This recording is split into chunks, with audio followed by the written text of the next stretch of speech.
Hello students, welcome. हमारा एक last part hydrolysis का बचा था। Hydrolysis of salt of weak acid and big base for which dissociation constant of acid less than dissociation constant of base. अब dissociation constant of base यहाँ पर ज़्यादा दिखाई दे रहा है, जबकि सॉल्ट तो वीक एसिड और वीक बेस से ही बना है। ठीक है, तो फिर यहाँ पर एक्चुअली डिसोसिएशन होना क्या, फिर हाइड्रोलिसिस होने का जो एक्सटेंट होगा, जो स्ट्रेंथ होगा, वो डेफिनेटली बेस का यहाँ पर ज़्यादा होगा। ठीक है, तो देखते हैं कि जैसे फॉर एग्जांपल हम बात करते हैं अमोनियम साइनाइड। ये एक ऐसा सॉल्ट है, ठीक है, ammonium cyanide is a salt of ammonium cyanide is a salt of weak base.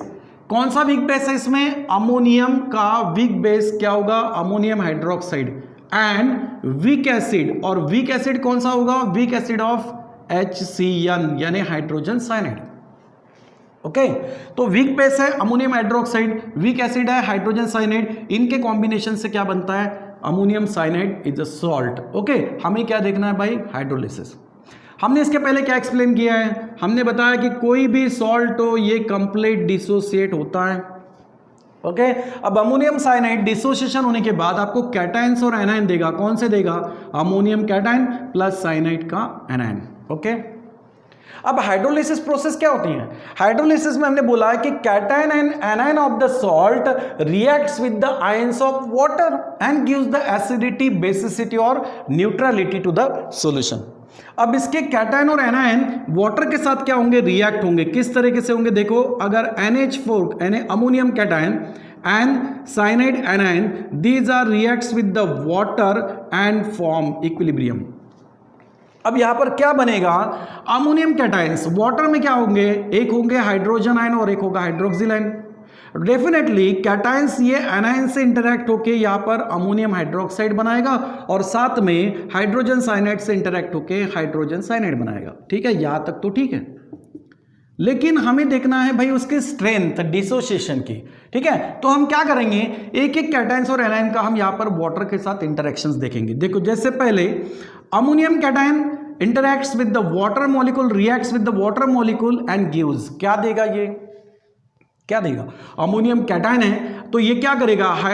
Water के निगेटिव स्पेसिस से यानी हाइड्रोक्सिल आयन से रिएक्ट होके अमोनियम हाइड्रोक्साइड देगा और प्लस में हाइड्रोजन आयन। ओके, ठीक है। अगर आप इसको 2 मोल्स ऑफ वाटर ले लेते हो तो फिर क्या होगा? 2 मोल्स ऑफ वाटर में HOH, इसमें क्या होता है? एक वाटर का hydrogen partial positive charge carry करता है, तो वो दूसरे वाटर मॉलिक्यूल के ऑक्सीजन के साथ में इन्वॉल्व होता है। इससे इनसे क्या बनता है? H3O प्लस यानी हाइड्रोनियम आयन, और बाकी क्या बचता है? Hydroxyl ion. हाइड्रोक्सिल आयन तो NH4 प्लस से यानी अमोनियम कैटायन से रिएक्ट होके अमोनियम हाइड्रोक्साइड बना ही रहा है, लेकिन यहां पर इनसे H3O प्लस यानी हाइड्रोनियम आयन, ऐसे भी आप लिख सकते हो। या तो आप H2O लेके बताओ या फिर आप ट्वाइस ऑफ H2O लेके बताओ, एक ही बात है। ओके, तो ये हो गया अमोनियम कैटायन के केस में। अब इसके बारे में देखते हैं क्या होगा कि साइनाइड आयन जो है ये वाटर के साथ जब रिएक्ट होगा, ठीक है, तो ये क्या होगा? वाटर के पॉजिटिव स्पेसिस से रिएक्ट होगा यानी हाइड्रोजन आयन से, तो क्या मिलेगा यहां पर? Hydrogen cyanide. और वाटर का बचा हुआ निगेटिव स्पेसिस क्या होगा? Hydroxyl ion. इस तरीके से मिलेगा। ओके, तो ये क्लियर हो गया कि अमोनियम कैटायन अगर वाटर से रिएक्ट हो तो हाइड्रोनियम आयन बनाएगा, और साइनाइड आयन वाटर से रिएक्ट हो तो यहां पर हाइड्रोक्सिल आयन बताएगा। अब इस सॉल्यूशन में दोनों हैं, हाइड्रोनियम आयन भी है, साथ में हाइड्रोक्सिल भी है, तो सॉल्यूशन क्या? स्लाइटली एसिडिक होगा, स्लाइटली बेसिक होगा, क्या होगा? एक्चुअली ये जो सॉल्ट ऐसा है कि जिसमें डिसोसिएशन कांस्टेंट ऑफ एसिड क्या होता है? कम होता है as compare to dissociation constant of base.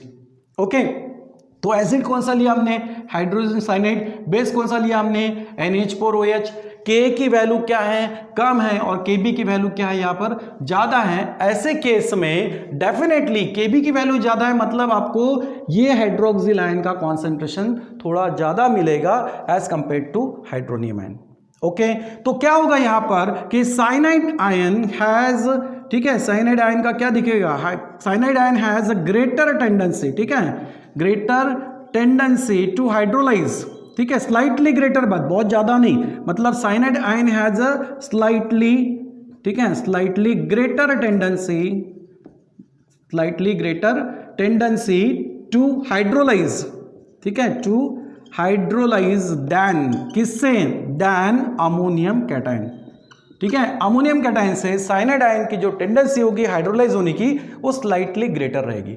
अगर ऐसा हुआ तो सॉल्यूशन में हाइड्रोक्सिल आयन का कॉन्सेंट्रेशन हाइड्रोनियम आयन के कॉन्सेंट्रेशन से थोड़ा स्लाइटली क्या होगा, ज्यादा होगा। और इससे क्या होगा, इससे क्या होगा, that therefore the resultant solution, so that the resultant solution, ठीक है, रिजल्टेंट सॉल्यूशन क्या होगा, इज स्लाइटली, ये क्या होगा, स्लाइटली बेसिक होगा। ओके, इसका मतलब वहां पर सॉल्यूशन स्लाइटली बेसिक होगा, यानी इसके थोड़े कॉन्सेंट्रेशन ज्यादा होने से, ठीक है, समझ में आया। तो ये है hydrolysis of weak acid and weak base for which dissociation constant of acid and base, इनमें क्या डिफरेंस है, Ka is less than to Kb, ठीक है। तो ये हमारा हाइड्रोलिसिस ऑफ सॉल्ट यहां तक खत्म हो जाता है, ठीक है। हेलो स्टूडेंट्स, हमारा हाइड्रोलिसिस ऑफ सॉल्ट कंप्लीट हो गया। अब नेक्स्ट हमारा टॉपिक है बफर सॉल्यूशन। ओके, अब ये बफर सॉल्यूशन क्या होता है, इंडस्ट्रीज के बारे में देखा जाए, जैसे कि फूड इंडस्ट्रीज हुआ, ठीक है, या फार्मास्यूटिकल्स कंपनीज हुई, या एग्रीकल्चरल जो हैं, ऐसे फील्ड में बफर सॉल्यूशंस का बहुत इंपॉर्टेंट रोल प्ले होता है। एक्चुअली बफर सॉल्यूशन एक ऐसा सॉल्यूशन है जिसकी पीएच वैल्यू जो होती है कांस्टेंट होती है। बफर सॉल्यूशन एक ऐसा कि जिसका पीएच वैल्यू क्या होता है, कांस्टेंट होता है, ठीक है। तो बफर सॉल्यूशन को हम क्या कहेंगे, इट्स अ सॉल्यूशन, ठीक है, it's a solution whose pH value, उसकी पीएच वैल्यू जो है वो चेंज नहीं होती, whose pH value does not change, ठीक है, does not change by adding, ये इंपॉर्टेंट बात ध्यान में रखना, by adding the small amount of, by adding the small amount of acid और बेस। ओके, इसमें बात ध्यान में रखना, स्मॉल अमाउंट, बहुत ज्यादा नहीं। ओके, तो एक ऐसा सॉल्यूशन होता है जिसकी पीएच वैल्यू जो होती है वो चेंज नहीं होती अगर आप उस सॉल्यूशन में एक स्मॉल अमाउंट ऑफ एसिड या बेस ऐड कर दो, ठीक है। लेकिन ध्यान में क्या रखने के लिए बोला मैंने, स्मॉल अमाउंट होना चाहिए। स्मॉल अमाउंट ऑफ एसिड या बेस उसमें ऐड हो जाए तो भी उसकी पीएच वैल्यू चेंज नहीं होती, ऐसे सॉल्यूशन को हम कहते हैं बफर सॉल्यूशन। ओके, अब बफर सॉल्यूशंस होते हैं दो टाइप से, ठीक है, type of buffer solution, type of buffer solution, ठीक है। दो टाइप से कैसे मिलेगा, एक बफर सॉल्यूशन जो होगा इट्स इंडिविजुअल सब्सटेंस, ठीक है, ये जो बनेगा ये इंडिविजुअल रहेगा, ठीक है, इंडिविजुअल, इसके मिक्सचर नहीं रहेगा, इंडिविजुअल सब्सटेंस, या तो इंडिविजुअल सब्सटेंस होगा, ठीक है, और दूसरा जो टाइप आएगा वो मिक्सचर आएगा। अब इंडिविजुअल सब्सटेंस मतलब ये कैसे बनेगा, इसमें ध्यान में रखना, हमने इसके पहले सॉल्ट के टाइप देखे, उसी में से इंडिविजुअल सब्सटेंस मतलब ये ऐसा होगा कि जिसमें week acid and weak base इससे बना होगा, ठीक है। So this buffer solution which is of individual substance and form by week acid and weak base, weak acid और वीक बेस से ये बना होगा। अब weak acid for example acidic acid की बात करेंगे, ओके, ये वीक एसिड हुआ। वीक बेस का हमने इसके पहले एग्जांपल देखा है, अमोनियम हाइड्रोक्साइड वीक बेस है। अगर इससे कोई सब्सटेंस बनेगा तो क्या बनेगा, यहां पर अमोनियम एसीटेट बनेगा, ओके, एच और वो एच से तो वाटर बन जाएगा, और वाटर से, डाइल्यूशन से सॉल्यूशन के पीएच पे कोई फर्क नहीं गिरता, तो इससे तो कोई फर्क गिरेगा नहीं। लेकिन ये जो सब्सटेंस बना है अब यहां पर, ये सब्सटेंस भी बफर सॉल्यूशन जैसा रोल प्ले करता है, मतलब इससे भी सॉल्यूशन के पीएच वैल्यू पे फर्क नहीं गिरता, या फिर ये सॉल्यूशन ऐसा है जो सॉल्यूशंस की पीएच वैल्यू को मेंटेन करके रखता है। अगर इसमें एक स्मॉल अमाउंट ऑफ एसिड आ जाए या इसी में अगर स्मॉल अमाउंट ऑफ बेस भी ऐड हो जाए तब भी इसका पीएच वैल्यू चेंज नहीं होगा, तो ऐसे सॉल्यूशन को कहते हैं बफर सॉल्यूशन। तो पहला क्या है भाई, इंडिविजुअल सब्सटेंस जो डेफिनेटली किससे बनेगा, week acid and weak base से बनेगा, ठीक है। दूसरा जो टाइप है बफर सॉल्यूशन का वो एक्चुअली मिक्सचर होता है, ठीक है, मिक्सचर सब्सटेंस, ठीक है, मिक्सचर ऑफ सब्सटेंस, ये मिक्सचर होगा। अब किसका मिक्सचर होगा, इसको भी फर्दरली दो टाइप्स में क्लासिफाई किया गया है, it's furtherly classified into two type, इसका दो तरह से क्लासिफिकेशन किया गया है, classified into the two types, दो टाइप्स से इसका क्लासिफिकेशन किया गया है, ठीक है। अब वो कौन सा, एक पहला है जिसको हम कहते हैं एसिडिक बफर, इसको क्या कहते हैं, एसिडिक बफर, अब ये एसिडिक बफर कैसे बनेगा? डेफिनेटली मिक्सचर से बनेगा।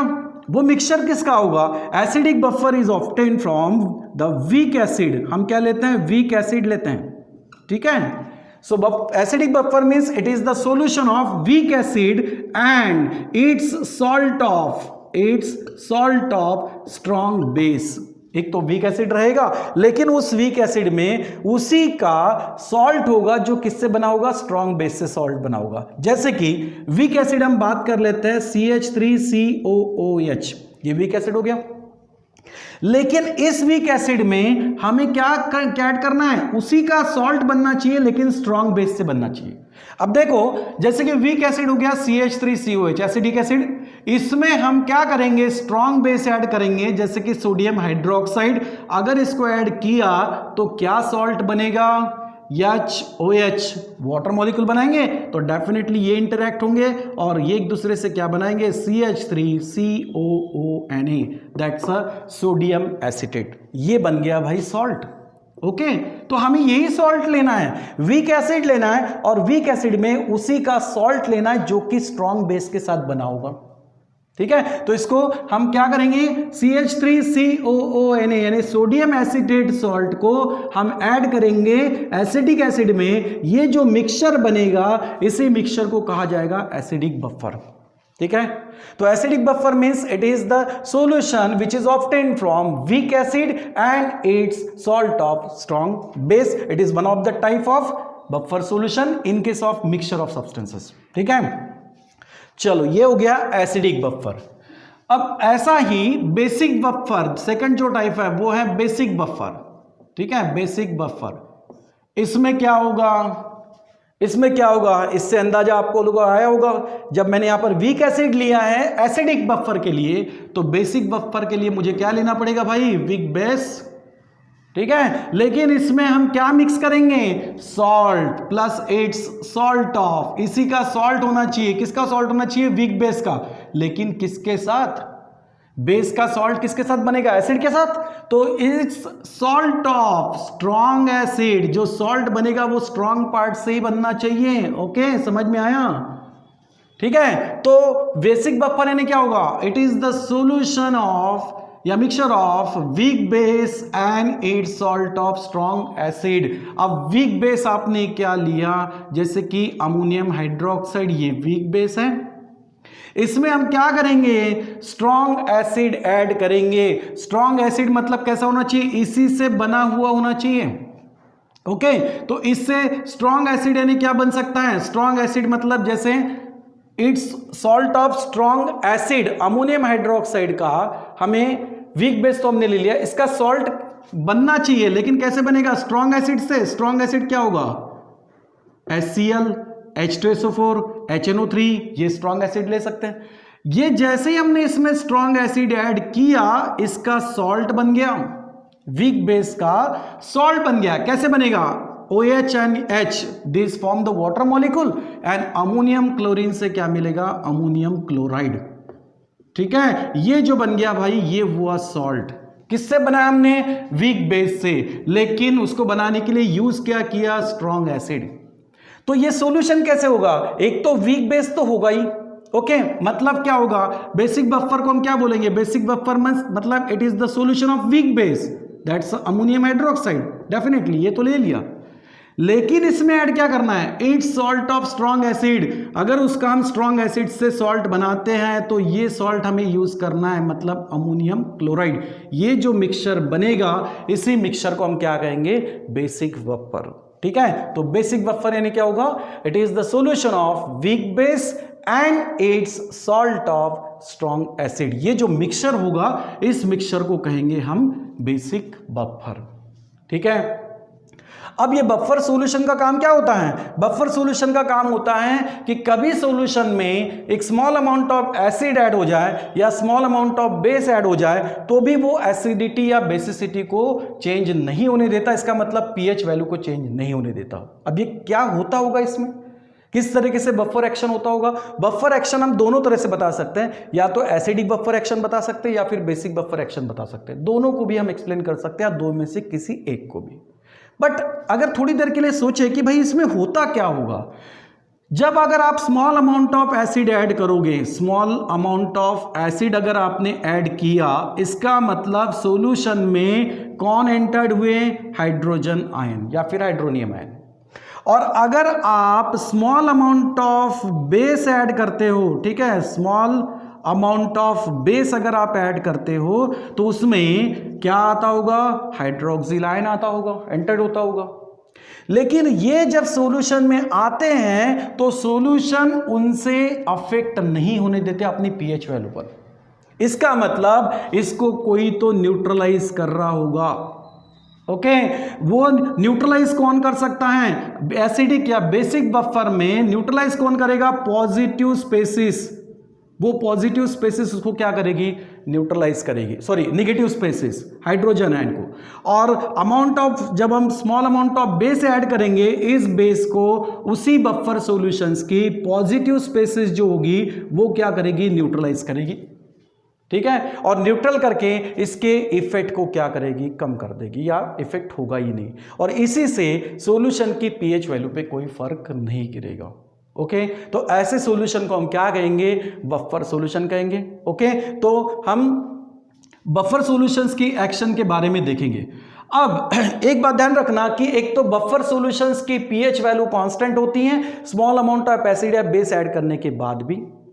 दूसरी बात ये होती है कि अगर बफर सॉल्यूशंस को एक लॉन्ग टाइम के लिए हम अगर स्टेडी रख दें, ठीक है, if that solution is put up for long time, so it's pH does not change, उसकी पीएच फिर भी चेंज नहीं होती अगर हम उसको लॉन्ग टाइम तक उस सॉल्यूशन को स्टेडी रखेंगे या जैसा है वैसे रखेंगे, तो भी एक लॉन्ग टाइम तक उसका पीएच चेंज नहीं होता। मतलब एसिड और बेस स्मॉल अमाउंट ऑफ में ऐड करने से भी चेंज नहीं होता, एक लॉन्ग टाइम्स के लिए अगर उसको रखेंगे तो भी उसके पीएच वैल्यू पे चेंज नहीं होता, ठीक है। इसीलिए ऐसे बफर सॉल्यूशन इंडस्ट्रियल लेवल में बहुत यूज होते हैं। इनका बहुत यूज होता है क्योंकि ये पीएच को मेंटेन करके रखता है। ओके, समझ में आया? तो ये हो गया buffer solution and it's type. अब हम आगे क्या देखेंगे? हम देखेंगे buffer action, acidic buffer solution का, उसी तरह से बेसिक बफर सॉल्यूशन का हम क्या देखेंगे? Buffer action. इससे भी आप बता सकते हो बफर एक्शन, ठीक है। तो हम नेक्स्ट क्लास में देखेंगे कि बफर एक्शन होता कैसे है, ठीक है बेटा, समझ में आया? चलो, थैंक यू।